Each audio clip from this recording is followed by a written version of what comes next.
NFL best bets on the DraftKings Sportsbook with DraftKings contributors Geoff Ulrich, Pearce Dietrich, and Mr. Steve Buchanan. Geoff, real quick, I know you have been a Kirk Cousins hater since day one. How'd you feel after the way he got it done last night and in primetime, bud? I mean, I felt very good, Emerson, because I told everybody to bet the Vikings -3 yesterday. So I said, the Pittsburgh stinks. And Kirk Cousins, as much as he tried to give the game away and made it very close for me at the end and almost gave me a heart attack, yes, he did finally pick up a primetime win. Congrats on moving your record to 2 and 171 in primetime for Cousins. Well done. You know what's ridiculous is, how Reed Fowler is a Kirk Cousins stan, and he didn't even play him last night in his season-long. He's such a coward, isn't he? He really is a coward. He really, really is. All right, guys, this Sunday, highest spread on the main slate has the Chargers, 9.5-point favorites on the DK Sportsbook at home over the Giants, who are likely to be without Daniel Jones again. After their win on the road in Cincy, though, do you think LA gets it done, Steven? So this Chargers team is kind of like the Raiders. I just can't figure them out week after week. With that said now, who's going to be a quarterback? Jake Fromm? I mean, come on. Now they're going to go out and beat the Chargers? Maybe you don't want to take this spread because it's so large. And quite frankly, this whole board stinks in week 14, okay? Let's just be totally honest, all right? There's not any bets that you're like, I definitely want to take this one. But if I know the team is going to win and I'm going to bet on a team that I'm most likely is going to win, it's probably the Chargers against the Giants, who we don't even know who they're rolling out anymore at this point because there's so many injuries. This is like the fourth-string quarterback they're using at this point. Mike Glennon's got the concussion. I know the Chargers are having their COVID issues. Maybe they don't have Mike Williams. Maybe they don't have Keenan Allen.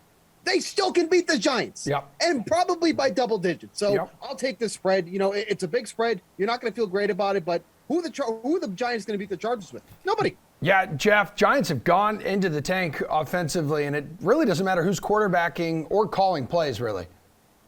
I don't really think it matters who plays quarterback here, though. That's the thing.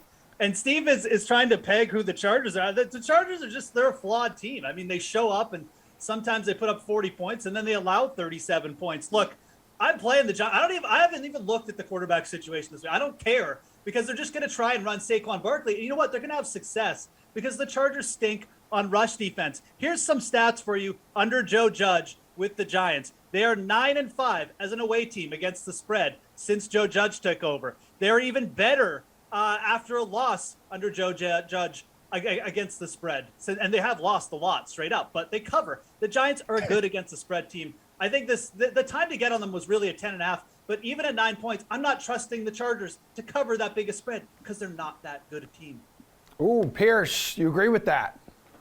I agree. I've been saying the Chargers have not been good all season. They're very inconsistent. They've got the weapons, but this is kind of an overreaction to last week. Yes, they surprisingly beat the Bengals pretty handedly, but they really took advantage of some key turnovers, turning turnovers into touchdowns, putting the Bengals in a bad game script. Burrow had a broken finger.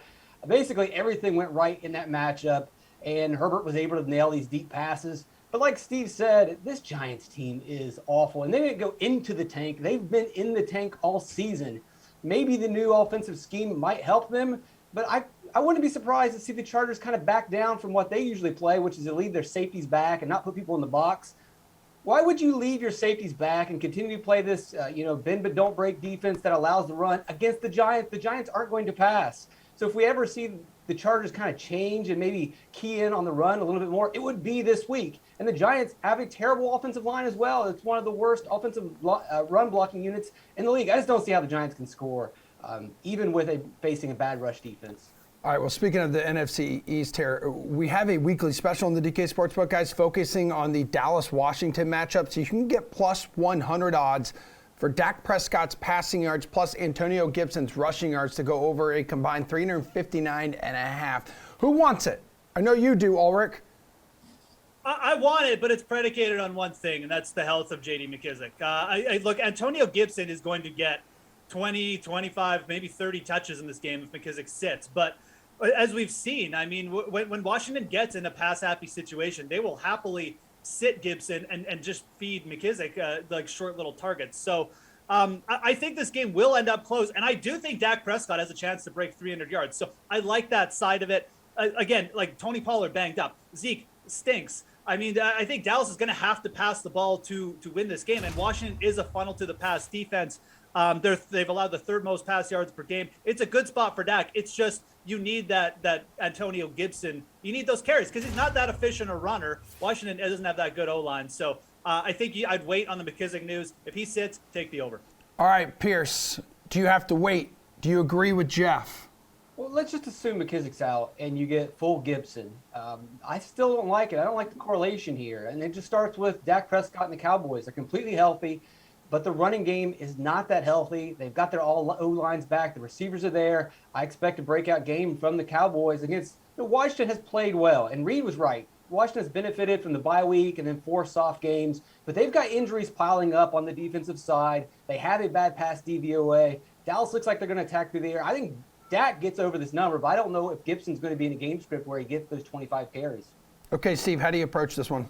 Yeah, this is totally game script, right? Like, this would be a great game script if you think Washington's going to win their 5th straight game in a row, but that's not going to happen. So why would I like this one, right? I mean, if you look at the average passing yards and average rushing yards for both of these players, you're still 4 yards off. So obviously you're right in that realm. But with that said, like, this is where I think the Washington win streak comes to an end. And, Antonio Gibson has benefited from this winning streak because he's getting more carries because Washington is just trying to round out the clock in the second half of the game because they're winning all these games in a row. I don't like Washington to win this game, so I don't even know if Dak's going to have to do as much through the air. Geoff mentioned it. Washington is a pass funnel. This is where they're going to exceed. So Dak's going to have success through the air, but that doesn't necessarily mean Gibson is going to get his normal workload as well, so I'd be fading this one.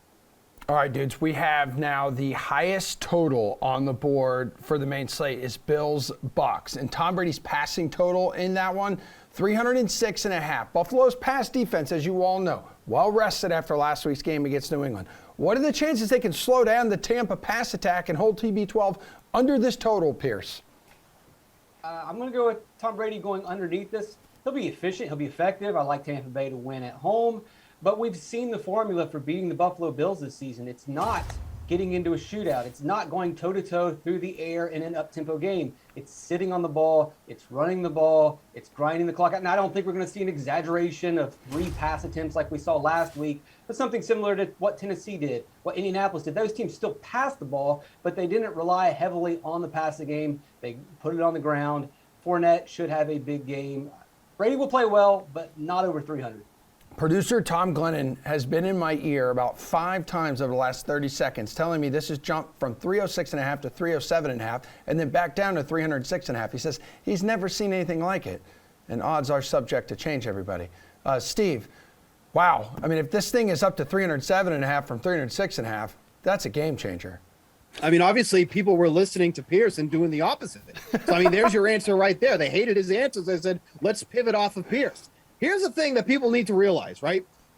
Pearce said, the way to beat the Bills is, grind out the clock, run the ball. That is not what the Tampa Bay Buccaneers do. Okay, don't take 2 weeks ago with Leonard Fournette's, ridiculous game that the Buccaneers run the ball. Even with as much as they did that, and as much as Leonard Fournette got the ball 2 weeks ago, the Buccaneers pass more than any other team in the league. They're just under 68% of the time they're passing the ball. They're going to continue to do that against the Buffalo Bills. And you also have to remember, when you look at how good Buffalo's been in their secondary, most of those numbers are with Tre'Davious White. He is no longer in the mix anymore. That makes the Buffalo Bills extremely liable through the air now because he was by far one of their best corners in all of the NFL. So now you take that out of the mix. Now you have Tom Brady, who all he does is throw the ball. He should be able to go over that number. I'm not worried about that at all.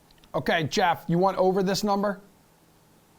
I mean, I hate to play the tiebreaker in this one because this is one there where it kind of depends on how you think this game is going to go. I think that if you like the Bills and you think it's going to be a high tempo shootout and the Bills offense is going to score, you should go over Tom Brady's total. And Steve mentioned, Tre'Davious White being out, but I think as a whole, this is kind of a statement game for the Buffalo Bills. I'm going to take the under here. This is a team that's first in terms of yards per pass attempt against, in terms of the lowest mark in the league. Even with White out, I just think this defense stiffens up a bit. And I also think that, the Bucs, they've been running the ball better with Leonard Fournette. I think they will take a little bit more of a, not I want to say cautious approach, but smarter approach. Try and keep Josh Allen off the field. They've seen how other teams have beaten the Bills. I just don't think this one's going to devolve into the shootout that people think it's going to. So I'm going to take the under on Brady. All right, let's Smarter go to approach. You have Tom Brady. Oh, all right. Let's go to It's late in the season, Steve. His arm is getting sore. He's Bro, yeah, it looks like it really is too. Yeah, that's what happened last year. maybe that is why he's throwing to Leonard Fournette like 7-8 times a game now. oh, good call, Emerson. Hey, There we go. Hey, he is super pliable though, bro. All right, let's go to another quarterback here. I don't know if he's as pliable as Tom Brady. Last time Lamar Jackson faced the Browns, he threw for just 165 yards and 4 interceptions, but he did rush for 68 yards on the ground in that game. His rushing total prop for this one, gentlemen, set at 62.5. How much do you like that number, Steve? I mean, he's always in that realm, right? Like, Yeah.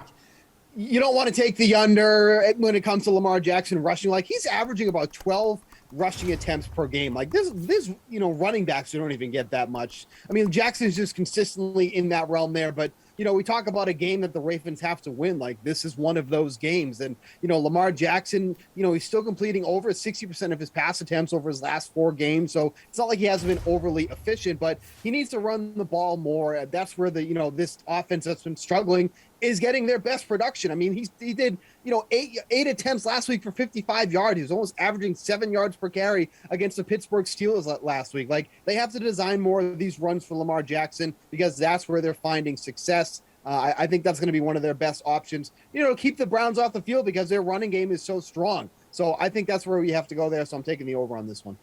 Okay, Jeff, you want the over as well? I mean, much like Tom Brady's prop, I think how you approach this Lamar Jackson prop depends on how you think the game is going to go. I personally really like Cleveland here. One of my hot takes, I think Cleveland's going to blow out Baltimore. I think Baltimore is so overdue for a blowout game here, and I think Cleveland is better than they've shown. And if that happens, Cleveland's going to have the ball for the whole game because there's rumblings. They're going to try and use Nick Chubb and Kareem Hunt on the field. They're going to run the ball like 30 times. Lamar Jackson may just not have the ball enough to go over this. Cleveland's also very good at limiting quarterbacks' rushing yards. They've done it all year. So I'm going to take the under on Lamar Jackson, but mainly because I like the Browns to win big in this game. If you're of the other opinion, I would probably take the over on it. Pearce, over or under this number? I actually think the Browns will win, and Lamar Jackson will go over this number. Great, this Pearce, offensive thanks. line for Baltimore is terrible. They lost players in the free agency. They've had injuries coming into this season, and you can see, look at the numbers. Lamar Jackson's been hit more this season than ever in a full season. He's been hurried more this season than ever in an entire 16-game season. He's been pressured more than in a 16-game season. And he's also scrambled 49 times. Before this season, the most he had ever scrambled before was 49 times, and he's going to deal with a lot of pressure against Cleveland. He's going to scramble. I think he's gun shy, so he's definitely going to look to run even when he has protection. And in those cases, you're going to see him go over the 60-yard mark pretty easily. All right, we'll wrap it up with this one, dudes. TYREEK Hill, 6th in the NFL in receiving yards, but he's had only 2 games go over 78.5 yards in his last 8 outings. So that's the number his receiving prop is set for this weekend. When the Chiefs take on the Raiders. Does Hill go over that number against Vegas, Jeff? Yeah, I think he does. I think the Vegas Raiders, and sorry to Reed Fowler here, are in for potentially a world of hurt this week. It just feels like the classic, okay, everybody thinks Patrick Mahomes is hurt or injured and the Chiefs offense stinks again, and then they're just going to lay up 50 here. And you look at what the Raiders defense has done. I mean, you can just see that, like, the lack of depth on this team and is starting to get to them. I mean, they allowed the Bengals to kind of just chuck the ball all over the yard. And TYREEK Hill, we know, went for 2 touchdowns in the first game. I think he's more than overdue for a big yardage game. I just want basically over on all of the Chiefs' offensive players this week because, like I said, I think they're just going to pile it on again here. So I'll take the over. Pearce, is he in line for a big receiving game?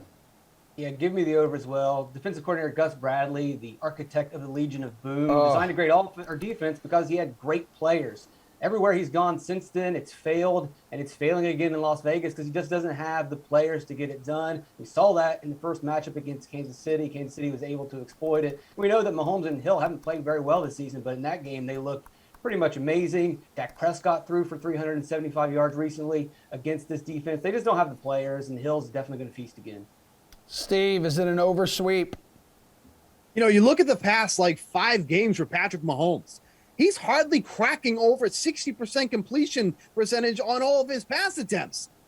And then there's that one exception It was against the Raiders, where he completed 70% of his pass attempts, 35 for 50 in that game for over 400 yards. This secondary just cannot stop the Chiefs. They can't stop really anybody. It doesn't matter. And then you have somebody like TYREEK, who is just always averaging over a double digits yards per reception. He's going to do fine in this game here. I know it's been a tough stretch for him as of late, but it's been a tough stretch for the Patrick Mahomes passing the ball altogether. But he's been able to do this against the Raiders. I'll take the over in this spot.